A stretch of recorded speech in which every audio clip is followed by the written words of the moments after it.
जय जगदम्बा दोस्तों। हमने पिछले वीडियो में ये चर्चा करी बॉलीवुड पे। जो चर्चा इसलिए ज़रूरी थी कि इन विषयों पे शायद कहीं बात नहीं हो रही। आज समाज को जागरूक करने के लिए बहुत से लोग आ चुके हैं जो अपने विचारों से चाहते हैं कि समाज जागरूक हो, वो समझाने की कोशिश भी कर रहे हैं। लेकिन किसी ने भी इसकी जड़ पे या उन कारणों पे चर्चा नहीं की जिसकी वजह से हमारे समाज के टुकड़े हुए। बॉलीवुड ने टारगेट करके अपनी पिक्चरों में ऐसे प्रेजेंट किया कि देखिए सनातन में कितना जहर है, इसके लोग कैसे हैं। आप पिक्चर्स में देखते होंगे कि किस तरह एक स्पेसिफिक समाज को या स्पेसिफिक किसी व्यक्ति को इस तरह प्रेजेंट किया जाता है कि ये कितना ईमानदार है। आप 90s 70s या 80s की पिक्चर्स में देखिए या अभी की पिक्चर्स में भी देखिए, एक शख्स को ऐसे प्रेजेंट किया जाता है कितना ईमानदार शख्स है, ये अपनी बात पे कितना खरा है। और बाकी सनातन के लोगों को किस तरह टारगेट करके प्रेजेंट किया गया कि ये जमींदार है, ये किस तरह अपनी जनता को किस तरह पीड़ित करता है या किस तरह इनका उत्पीड़न करता है। हो सकता है समाज में कहीं ऐसे शख्स हों, लेकिन आप खुद सोचिए इस वजह से आप पूरे सनातन को टारगेट करके इस तरह बदनाम कर रहे हैं जैसे कि ये न जाने कितना गलत और कितना गंदा धर्म है। तो आप खुद सोचिए।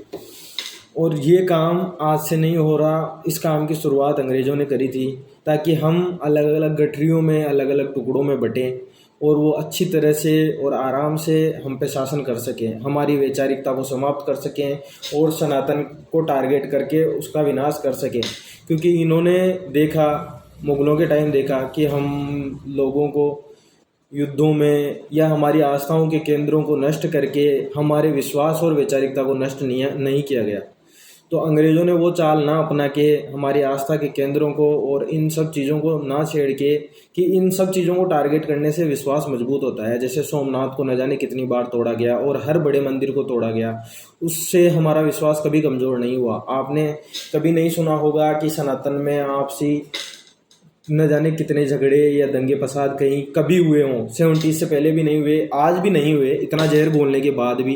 लेकिन आज हमारे समाज में जातीय जहर इस कदर फैल चुका है कि हम लोगों के मतभेद एक चरम लेवल पे पहुंच चुके हैं। हम एक दूसरे को ना वो इज्जत देते।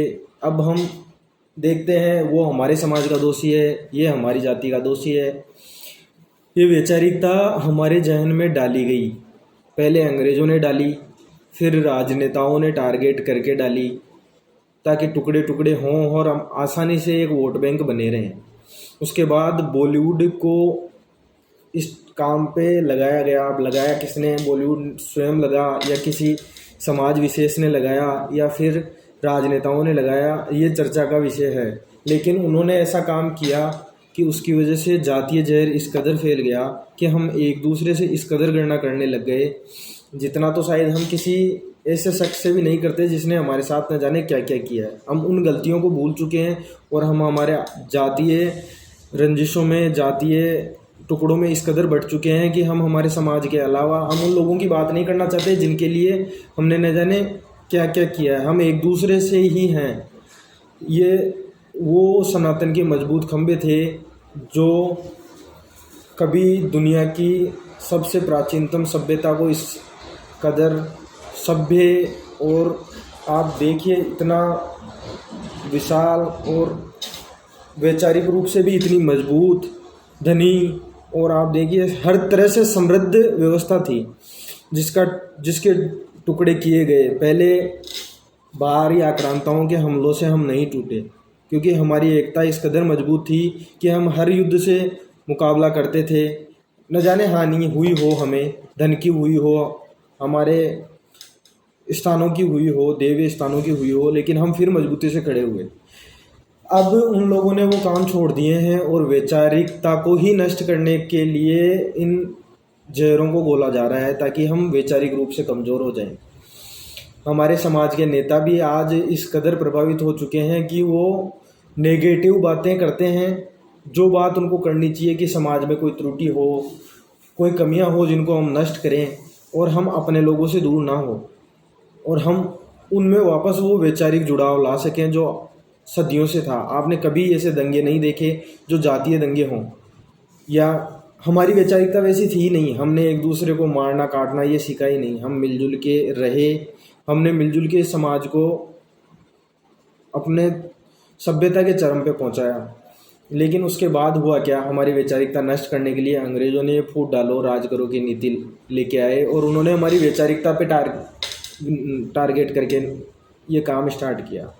राजाओं की आपसी लड़ाई वो एक अलग विषय था, वो लड़े, वो उनकी कमियां थी, लेकिन उसके बाद उन्होंने उस चीज़ को अंदर तक, ताकि कभी ये एकजुट होकर क्रांति भी ना हो सके। राजा एक शख्स था, उसके पास चंद सैनिक थे, बट हजारों की तादाद में लोग उत्पीड़न झेल रहे थे, लेकिन वो कभी एक मंच पे खड़े होना सीख ही नहीं पाए, क्योंकि उन्होंने हमारे उस मंच को ही नष्ट कर दिया जिस पे हम एक साथ खड़े होते थे, एकजुट होकर हम समाज की बातें करते थे, हमारे साथ हो रहे अन्याय के खिलाफ हम एकजुट होकर आवाज़ उठाते थे। आप सोचिए, एक जगह 100 शख्स है, उनको 10-10 के टुकड़ों में बांट दिया गया हो तो 10 लोग ही उनको चला सकते हैं, लेकिन अगर वो 100 शख्स एक जगह खड़े हो गए तो उनको चलाने के लिए, उन पर राज करने के लिए 100 लोगों की व्यवस्था चाहिए, जो इनके पास थी नहीं। क्योंकि हमारा समाज एक वैचारिकता के रूप से या समृद्धि के रूप से बहुत उत्कृष्ट था, लेकिन उसका विनाश किया गया हमें टुकड़ों में बांट के, ताकि हम एक मंच पे कभी खड़े ही नहीं हो। उसके बाद आया बॉलीवुड। बॉलीवुड ने इस तरह प्रेजेंट किया, ये देखिए, ये एक इस जाति का शख्स इस पे उत्पीड़न कर रहा है, इस जाति का शख्स इस पे उत्पीड़न कर रहा है, ताकि आप टुकड़ों में बटे रहिए। खुद सोचिए, सिनेमा का काम है जागरूकता फैलाना, पॉजिटिविटी लाना, ना कि नेगेटिविटी लाना। हमारे सिनेमा ने हमारे हर शख्स के जहर में सिर्फ नेगेटिव चीज़ें बोली है। आप खुद सोचिए, नेगेटिविटी ख़त्म हो सकती थी अगर उस पर कोई चर्चा करी होती। कमियां हर शख्स में, हर समाज में, हर जाति में होती है, लेकिन उनका निवारण करने, उनको नष्ट करने का काम किसी ने नहीं किया कि इन कमियों को दूर किया जा सकता है, हमें इन पे चर्चा करनी चाहिए, नहीं, और इन कमियों को कैसे बढ़ाया जा सके। उसके बाद हमने हमारे समाज के लीडर ऐसे चुने जिन्होंने बात जहर की करी। कोई पॉजिटिव बात करे, कोई ऐसी बात करे कि हम सबको एक होना चाहिए, एक जगह बैठना चाहिए, बातें स्टार्ट करनी चाहिए, चर्चा करनी चाहिए कि क्या कमियां हैं, किसने किसके साथ गलत किया या सही किया, किया तो क्यों किया। आप सोचिए, 5 भाई है, अगर 5 भाइयों में ही वैचारिक मतभेद होते हैं लेकिन मतभेद नहीं होते, मतभेदों में और मनभेदों में ये दो अलग विषय हैं। मतभेद हो सकते हैं, मतभेद मियाँ बीवी में भी हो सकते हैं, लेकिन मनभेद नहीं होने चाहिए। तो हमारे मतभेदों को मनभेदों में बदल दिया गया और इन दीवारों को इतना बड़ा कर दिया गया कि आज समाज की बात हर शख्स करता है अपनी ही जाति की बात, कि मेरी जाति के लिए हम करें और उसके लिए भी हम कुछ अच्छा करें, ये बात नहीं करते। हम उस दूसरे जाति या उस समाज को नीचा कैसे दिखाएं, इस पर चर्चा करते हैं। तो ये टारगेटेडली चंद मजहब या पंथों की बात करें हम, जिन्होंने टारगेट करके हमारे सनातन को नष्ट करने के लिए ये काम शुरू किया, वो खुद इस बात को आज तक नष्ट नहीं कर पाए कि जो सृष्टि की रचना से सनातन चला आ रहा है वो आज भी इतना मजबूत कैसे है। उन्होंने देखा कि हमारी वैचारिकता बहुत मजबूत है, हम विचारों से एक दूसरे से जुड़े हुए हैं। मतभेद तो पड़ोसियों के बीच भी होते हैं, लेकिन इसका मतलब ये नहीं कि तलवार उठा के एक दूसरे का गला काट दिया जाए। तो उन लोगों ने उस वैचारिक मतभेदों को मनभेदों में बदला, ताकि ये दूरियां इतनी बढ़ सके कि हम कभी एक मंच पे खड़े ही ना हो।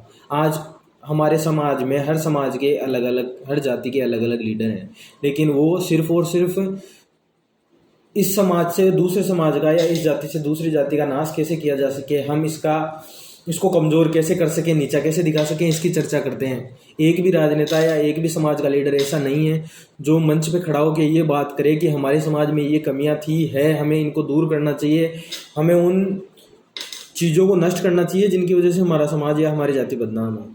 वो वैचारिकता किसी में नहीं है, पॉजिटिव बात कोई करना ही नहीं चाहता। हर शख्स एक नेगेटिविटी को पकड़ के चल रहा है, एक से कुएं का मेंढक बन गया है, सिर्फ अपनी ही बात करना चाहता है।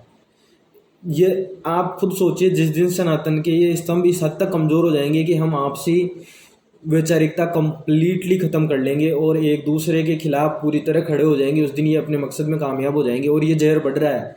हम आधुनिक युग में न जाने कितनी कमियां दूर कर चुके हैं और हम कह रहे हैं कि हम मॉडर्न युग में आ गए, इन सब चीज़ों को पीछे छोड़ना चाहिए, हमें अब आगे बढ़ के आधुनिकता की ओर देखना चाहिए। लेकिन वो हो कहाँ रहा है, ये एक जहर ही ऐसा है जो दिन ब दिन बढ़ता जा रहा है, फैलता जा रहा है। इतने सालों के बाद भी हम अभी तक पूरी तरीके से एक दूसरे के समक्ष नफरत से खड़े नहीं हुए। आज भी हमें वही प्यार और विश्वास बरकरार है, लेकिन इस जहर को बढ़ाया जा रहा है। तो एक दिन वो ज़रूर आएगा जब हमारी वैचारिकता पूरी तरीके से नष्ट हो चुकी होगी, उस दिन ये अपने मकसद में कामयाब हो जाएंगे। तो भाइयों, आपसे यही निवेदन है कि इन विचारों को आप ज़्यादा से ज़्यादा अपने समाज में और अपने फ्रेंड सर्किल में, अपने फैमिली सर्किल में, इन सब में इस हद तक चर्चा करिए। आप इस विषय को उठाइए कि ये नहीं होना चाहिए। एक ना एक दिन किसी न किसी को उठाना होगा। आज मैंने देखा कि कोई बहुत कम शख्स ऐसे हैं जो इस वैचारिकता को उठा रहे हैं। जैसे आप सुनेंगे पुष्पेंद्र कुलश्रेष्ठा जी को, तो वो सनातन की बात करते हैं और हमें टारगेट करके जिस तरह से नष्ट करने की तैयारी की जा रही है उसको उजागर करने की कोशिश करते हैं, आप लोगों को समझाने की एक वैचारिकता रखने की कोशिश करते हैं ताकि आप लोग समझ सकें। तो आप लोग गौर करिए इन बातों पे। ये चर्चा का विषय है कि हम इन लोगों को इनके मकसद में कामयाब ना होने दें और हम उन टुकड़ों में ना बटें, एक जगह बैठें। मतभेद हो सकते हैं, हो सकता है मेरे विचारों से आप सहमत नहीं हो और आपके विचार से कोई और सहमत नहीं है, वो मतभेद शायद आगे भी चलते रहें, लेकिन इन मजबूत पिलरों को जो आज अलग अलग हो चुके हैं इनको एक करना होगा। नहीं ये छत गिरी तो सनातन का नाश होगा, और वो यही चाहते हैं। सनातन का नाश हुआ तो ये जातियाँ, ये समाज, आप इनको कहीं नहीं ले जा पाएंगे। मुट्ठी भर लोग कुछ नहीं कर सकते, और वही मुट्ठी अगर एक साथ हो और बोरी बने। आप खुद सोचिए, एक गठरी की चार लकड़ियां अलग अलग, ये कहावतें आपने हजारों सुनी होंगी और वो सत्य है, ये वैचारिकता है। आपको मैं कहावतें कहूँ, आप खुद सोचें कि ये हमने 1000 बार सुनी है इस वैचारिकता में। तो इन कहावतों से क्या होता है, वो हमारे बुजुर्ग ने जो कहावतें बनाई वो सब सोच समझ के और अपने ज्ञान को अपने आसपास ऑब्जर्व करके समाज को देख के बनाई गई थी। वो ऐसे मजाक में नहीं बनाई गई। हर कहावत पर आप चर्चा कर सकते हैं। सारी कहावतें आज के युग में, आज के समाज और आधुनिक युग में भी उसी तरह फिट बैठती है जिस तरह उस युग में थी। तो मजबूत बनिए और सनातन को मजबूत करने की कोशिश कीजिए। अलग अलग टुकड़ों में बंटने से आप कुछ भी हासिल नहीं कर सकते। आज हम बात करें शिव की, भगवान शिव को हर शख्स, हर जाति मानती है। कल को आपको अलग अलग टारगेट किया जाएगा, आप टुकड़ों में बट जाएंगे और आप इन टुकड़ों में और इस घृणा में ये भूल जाएंगे कि आप हैं कौन, आप किस चीज़ के लिए लड़ रहे हैं। आप जिस चीज़ के लड़ रहे हैं, आप लिए लड़ रहे हैं, आप उसी के खिलाफ खड़े हो जाएंगे, और यही इनका मकसद है। जय जगदम्बा दोस्तों, आशीर्वाद। ये चर्चा हम आगे के वीडियोज़ में भी जारी रखेंगे। आप लोग इन पर विचार करिएगा, और अगर आपको मेरी बातों से सहमति हो तो इनको आगे लोगों से शेयर करिएगा। और अगर आपको इनमें कोई कमी लगे या हो सकता है मेरे से जाने अनजाने कोई बातें ऐसी निकल गई हो या ऐसी रह गई हो जो मुझे बोलनी चाहिए थी या नहीं बोलनी चाहिए थी, तो उस विषय पर भी आप लोग मुझे कमेंट में बता सकते हैं कि ये आपको नहीं बोलना चाहिए था और ये विषय रह गया, आपको इस बात पे चर्चा करनी चाहिए।